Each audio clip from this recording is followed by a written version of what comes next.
how are you all? Hope you all are doing very good.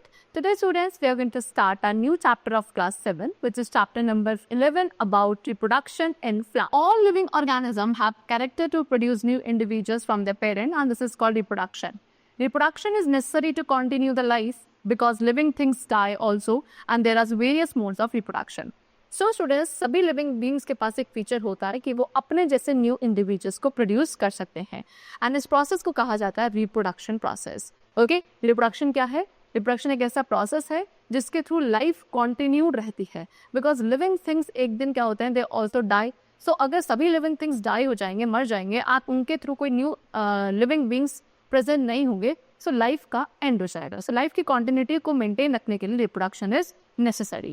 And reproduction के लिए there are various modes. Okay, most plants, सभी plants के पास ज्यादातर roots, stem and leaves होती हैं, and इन पार्ट्स को वेजिटेटिव पार्ट्स कहा जाता है of the plant. After some time, कुछ टाइम बाद, मोस्टली जो प्लांट्स होते हैं दे बियर फ्लावर्स, एंड ये फ्लावर्स आगे कन्वर्ट हो जाते हैं into fruits. Right, we eat these fruits, हम इन फ्रूट्स को खाते हैं, एंड फ्रूट्स के अंदर क्या होती हैं, there are seeds also present inside the fruit.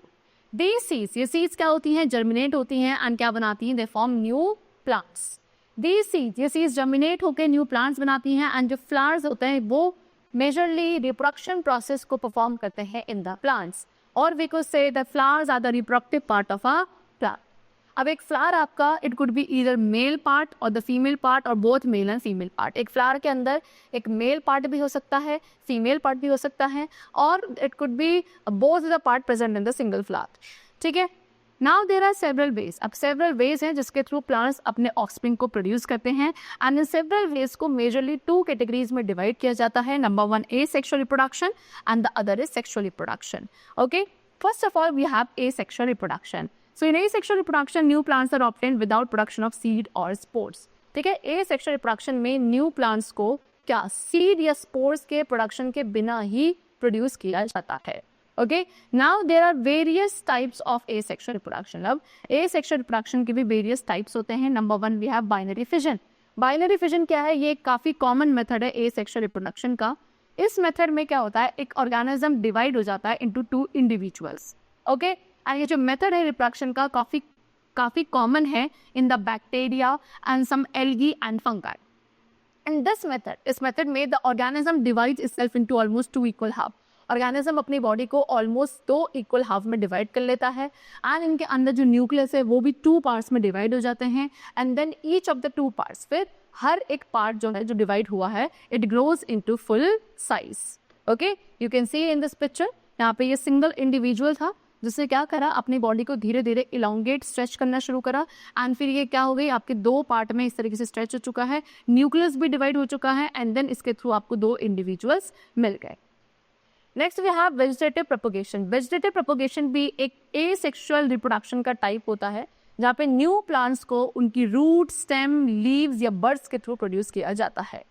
Since reproduction is through the vegetative part of the plant, क्योंकि इसमें रिप्रोडक्शन प्लांट के वेजिटेटिव पार्ट्स के थ्रू होता है, सो इसे हम वेजिटेटिव प्रोपगेशन. पोटैटो, जैसे कि एग्जांपल है potato, it is an underground stem tuber. Potato एक अंडरग्राउंड स्टेम ट्यूबर होता है. When it is cut into parts, जब पोटैटो को आप पार्ट्स में कट करोगे एंड उसको प्लांट कर दोगे in the soil, so each part with an eye. ठीक है, फिर हर एक पार्ट जिसमें एक आई होती है वो डेवलप हो जाता है into new potato plant, and at each eye, and हर एक आई में एक बड होता है जो कि डेवलप होता है into a new plants. New plants को आप किसके थ्रू प्रोड्यूस कर सकते हो, from the bulbs in onion. Onion में जो बल्ब्स प्रेजेंट होते हैं उनके थ्रू भी क्या किया जा सकता है, न्यू प्लांट्स को प्रोड्यूस किया जा सकता है, and by parts of underground stem. And ginger में जो अंडरग्राउंड स्टेम के पार्ट्स है उनके थ्रू भी न्यू प्लांट्स को produce. Next, the leaf of Bryophyllum. Bryophyllum की जो लीव्स होती हैं उनमें काफी सारे बर्ड्स होते हैं. On it's margin you can सी, ये आपकी ब्रायोफाइलम लीव है, एंड उनके मार्जिन में छोटे छोटे से बर्ड्स प्रेजेंट है. ठीक है, ये बर्ड्स क्या करते हैं, they give rise to new plants. Okay, sweet potato. Sweet potato क्या है, it is grown by cutting its swollen roots into parts and planting them in the soil. Sweet potato को क्या किया जाता है, उसके सोलन रूट्स के through cut किया जाता है. ओके, एंड उसको फिर हम क्या कर देते हैं, उनके डिफरेंट पार्ट्स को सॉइल के अंदर ग्रो करते हैं, जिसके through new sweet potatoes arise होते हैं. Node is a part of the stem और ब्रांच। नोड क्या है, किसी एक स्टेम या ब्रांच का पार्ट होता है। एंड ये जो पीस ऑफ ब्रांच है उसको हम क्या कहते हैं, कटिंग कहते हैं।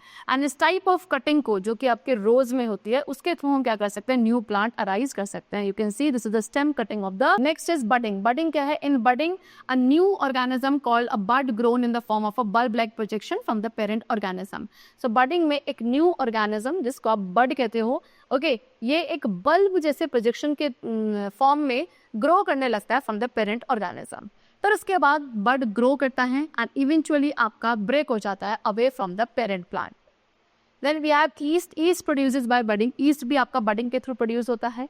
इन ईस्ट में एक छोटा सा साइटोप्लाज्म होता है जो कि सेल के एक एंड पे एक्यूमुलेट होने लगता है एंड वहां पे उसका बड का फॉर्मेशन होता है। उसके बाद nucleus divide into two. Nucleus आपके दो पार्ट में डिवाइड हो जाता है।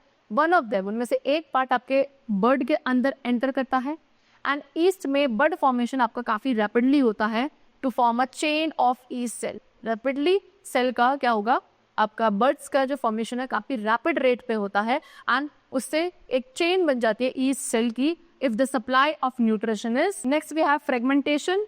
सो some green colour patches in the pond. आपने यूजुअली देखा होगा पॉन्ड या कोई और दूसरी स्टेगनेंट वाटर बॉडी है, वहां पे कुछ ग्रीन कलर के पैचेस बनने लगते हैं which are called algae.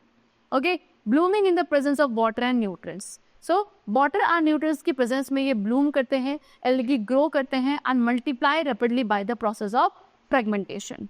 And algae breaks up into two or more. एक एल्गी क्या करता है, अपनी बॉडी को टू और मोर फ्रेगमेंट्स में डिवाइड करता है एंड इन फ्रेगमेंट्स और पीसेस के थ्रू ही आगे न्यू इंडिविजुअल्स ग्रो करते हैं। ये प्रोसेस कंटिन्यू रहता है एंड एक लार्ज एरिया कवर करता है in a short time duration. Next we have spore formation. A spore is tiny spherical unicellular body protected by a thick wall. Spore क्या है, एक छोटी सी स्फेरिकल यूनिसेलुलर बॉडी है जो एक थिक वॉल के थ्रू प्रोटेक्टेड रहती है। It grows into a new plant. Spore के थ्रू एक न्यू प्लांट ग्रो होता है जब कंडीशंस फेवरेबल होती हैं, such as high temperature and low humidity. ये सारी कंडीशंस रिक्वायर्ड होती है for the formation of spores. The spores are asexual. Spores क्या है, spores प्लांट बॉडी के asexual पार्ट होते हैं। ओके, asexual रिप्रोडक्टिव बॉडीज हैं प्लांट की of the lower order such as fern, mosses, fungi etcetera. So these were the different modes of asexual reproduction, and now we come to the next mode, that is sexual reproduction.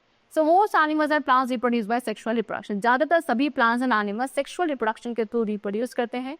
For sexual reproduction to occur, sexual reproduction के लिए two parents required होता है, one male and the other female. Okay, each parent, हर एक parent के अंदर एक reproductive cell produce होता है जिसे आप gamete भी कहते हैं। जो मेल पेरेंट होता है वो मेल सेल प्रोड्यूस करता है जिसे आप स्पर्म कहते हैं एंड फीमेल पेरेंट प्रोड्यूस करता है egg cell which is called ovum. Okay, after that flowers. अब बात करें प्लांट्स की, तो फ्लावर्स में जो रिप्रोडक्टिव पार्ट्स होते हैं दैट इज फ्लावर। ठीक है, फ्लावर्स हमारे प्लांट के रिप्रोडक्टिव पार्ट है। स्टेमन, स्टेमन आपका मेल रिप्रोडक्टिव पार्ट होता है फ्लावर का and pistil is the female reproductive part of the flower. Now the flower which contain only the pistol, एक ऐसा फ्लावर जिसमें केवल पिस्टल वाला पार्ट होता है या केवल स्टेमन वाला पार्ट होता है उसे कहा जाता है यूनिसेक्सुअल फ्लावर। लेकिन ऐसे फ्लावर्स विच कंटेन बोथ, जिनके अंदर दोनों ही पार्ट प्रेजेंट है स्टेमन एंड पिस्टल, उन्हें कहा जाता है bisexual flowers. Okay, papaya, cucumber, corn, ये सभी यूनिसेक्सुअल फ्लावर्स प्रोड्यूस करते हैं। Whereas rose, mustard and petunia they have bisexual flowers. Both the male and female unisexual flower, अब दोनों male and female unisexual flowers आपके same plant या फिर different plant में भी प्रेजेंट। अनदर एंथर कंटेन्स, अब बात करते हैं एंथर की। You can C in this is स्टेमन। स्टेमन आपका मेल रिप्रोडक्टिव पार्ट था जो कि दो पार्ट से बना है, ये आपके एंथर्स होते हैं एंड इसके नीचे एक ट्यूब स्ट्रक्चर होता है जिसे हम कहते हैं filament and anther plus filament together makes a male reproductive part of a flower which is called stamen. Similarly एक है पिस्टल जो कि फीमेल रिप्रोडक्टिव पार्ट था फ्लावर का। इसके 3 पार्ट्स होते हैं, ऊपर वाला पार्ट जो है ये इसे स्टिग्मा कहा जाता है, फिर नीचे एक ट्यूब स्ट्रक्चर है जिसे स्टाइल कहते हैं एंड नीचे एक सोलन स्ट्रक्चर होता है विच is called ovary.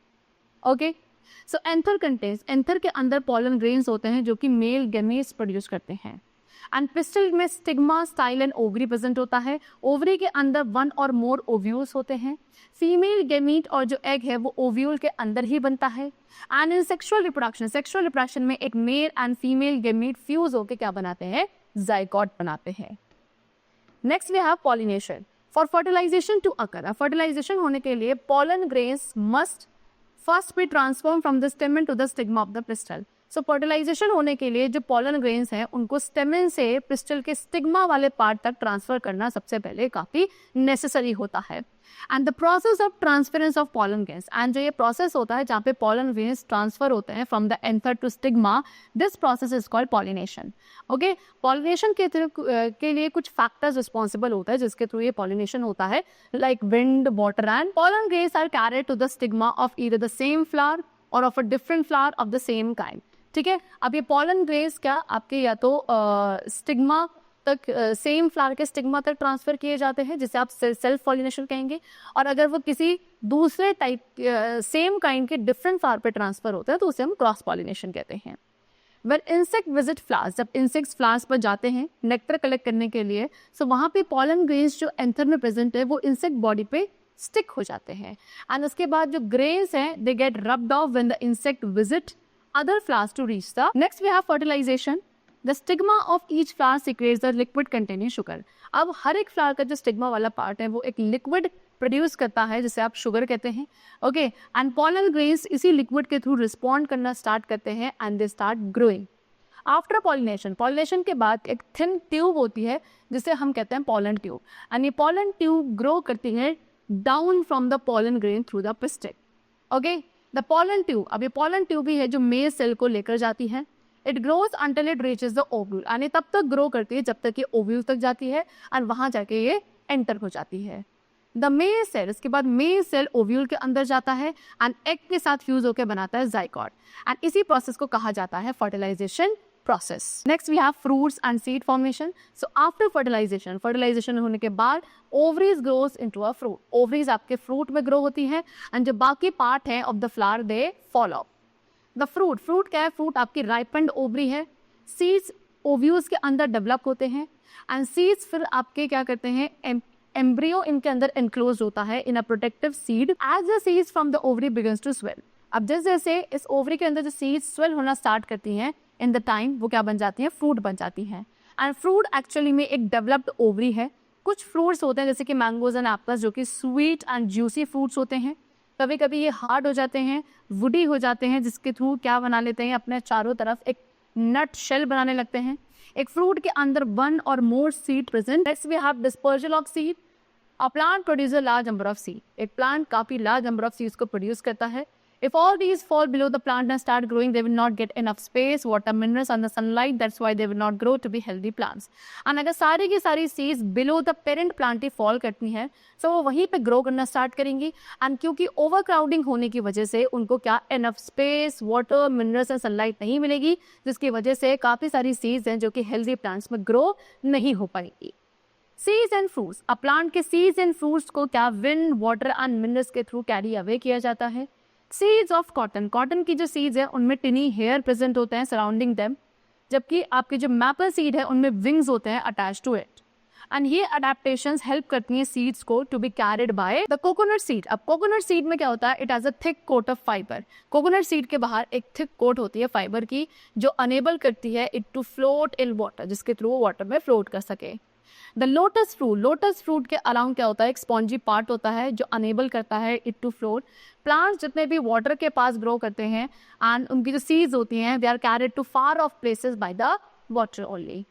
Some seeds, कुछ ऐसी सीड्स हैं जैसे कि ज़ैंथियम, टाइगर नेल, इनकी बॉडी पर हुक्स और स्पाइंस होते हैं जो कि इन्हें हेल्प करते हैं to stick to the fur of animals और to our clothes and then carried away. Okay, you can see this is the xanthium seed. Xanthium seeds जो होती है ये किसी भी एनिमल के फर या हमारे ही क्लोथ्स में स्टिक हो जाती हैं एंड हमारे थ्रू उनको कैरी अवे किया जाता है। Fruit of geranium, balsam, P etcetera, इनके फ्रूट्स क्या होते हैं, ड्राई होने पे बर्स्ट हो जाते हैं एंड उसके बाद जो इनके अंदर सीड्स होती हैं they are scattered far from the. Next we have germination of seed. So seed contains a plant embryo. अब सीड के अंदर एक प्लांट एम्ब्रियो होता है रेस्टिंग स्टेज पर, ठीक है। It can begin to grow only under favourable condition and ये सीड जो है ग्रो करना तभी स्टार्ट करेगी जब इसे फेवरेबल कंडीशंस मिलती हैं such as moisture and air. Most seeds, ज़्यादातर सीड्स को वार्म चाहिए होता है as well. It begins with water. ये किसके साथ, वाटर के साथ। ये जो इनका जर्मिनेशन प्रोसेस है कैसे स्टार्ट होता है, जब ज़्यादातर सीड्स क्या करती हैं, सबसे पहले वाटर का इनटेक करती हैं। Okay, the enzyme in the seed, फिर सीड के अंदर जो एंजाइम्स हैं वो फंक्शन करना स्टार्ट करते हैं when they get water and ये एंजाइम्स उस सीड के अंदर स्टोर्ड फूड को चेंज कर देता है इनटू सॉल्युबल फॉर्म। फिर ये क्या होता है, it then diffuses into the radical. फिर आगे चल के ये स्टोर्ड फूड के थ्रू जो अंदर एंजाइम्स हैं वो डिफ्यूज होने लगेंगे into radical and plumule, and then they start the radical starts growing first. सबसे पहले रेडिकल ग्रो होना स्टार्ट होता है एंड वो नीचे की तरफ into the soil push down होता है। उसके बाद यही रेडिकल वाला पार्ट है जो आफ्टरवर्ड्स क्या बन जाता है, रूट्स बन जाता है। एंड देन उसके बाद प्ल्यूमूल स्टार्ट्स ग्रोइंग। फिर प्ल्यूमूल वाला पार्ट ग्रो करना स्टार्ट होता है जो कि ऊपर की तरफ पुशअप होता है and grows into the shoot and leaves. The leave starts to make food by photosynthesis. जैसे ही प्ल्यूमूल डेवलप होगा यानी कि उसमें शूट वाला पार्ट आना शुरू हो जाएगा, लीव्स बननी शुरू हो जाएंगी, फिर आपकी लीव्स क्या कर सकते हैं, they can prepare their food by photosynthesis process. And इस तरीके से प्लांट्स जो है वो क्या होता है, अपने खुद के फूड के ऊपर डिपेंडेंट होते हैं। So the chapter is completed over here. I hope you all must have understood about the different modes of reproduction in the plants. Okay, that's all for today. We'll meet you very soon. Till then, take care and thanks to everyone.